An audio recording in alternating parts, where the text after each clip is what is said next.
சொந்தங்கள் அனைவருக்கும் இனிமையான வணக்கம். மற்றும் ஒரு காணொலியோடு உங்களை சந்திப்பதில் பெரும் மகிழ்ச்சி அடைகின்றோம். உண்மையில் இந்த பாதையை நீங்கள் பார்த்துக்கிட்டு இருங்க. இந்த பாதை வந்து ஹட்டன் அபோட்ஸ்லி பிரதேசத்துக்கு வாகனங்கள், அதாவது பிரதேசத்துக்குள்ள தோட்டங்களுக்கு வாகனங்கள் வருவதற்கான பிரதான பாதையாக இருக்கிறது. இந்த பாதையை பார்த்தீங்கன்னா பாதையா அல்லது குளமா என்று கேட்கும் அளவுக்கு இந்த பாதையிலுடைய தோற்றம் காணப்படுகிறது. மிகவும் மோசமான ஒரு பாதையாக இந்த பாதை காணப்படுகிறது.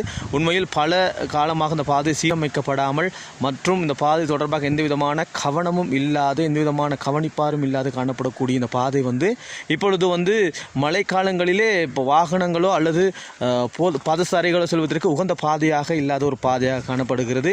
இப்படித்தான் ஒவ்வொரு பிரதேசங்களும் பாதையை பார்த்தீங்கன்னா பாதையின் ஒவ்வொரு பிரதேசங்களிலும் இவ்வாறான குழிகளும் இவ்வாறான குட்டைகளும் தான் காணப்படுகின்றன. வாகனங்கள் மற்றும் பாதசாரிகள் அவசரத்தின் போது ஹட்டன் நகருக்கு செல்வதற்கு இந்த பாதையை பயன்படுத்த முடியுமா என்று நீங்களே பார்த்துக்கொள்ளுங்கள்.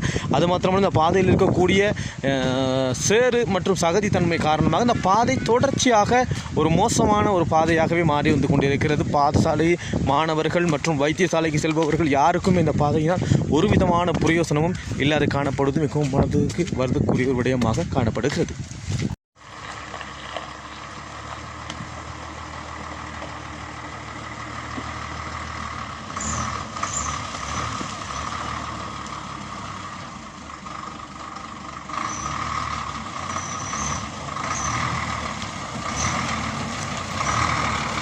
இந்த காணொலியை பார்க்கக்கூடியவர்கள் குறிப்பாக எங்களுடைய மலையகத்தில் இருக்கக்கூடிய முக்கியமான அரசியல் பிரமுகர்கள், அது மாத்திரமில்லாமல் இது தொடர்பான அதிகாரிகள் இருந்தால் இந்த காணொலியை பார்த்துவிட்டு இதற்கான ஏதாவது உங்களால் முடிந்த தீர்வினை தந்தால் எங்கள் மக்களுக்கு நலனாய் அமையும். நன்றி, வணக்கம்.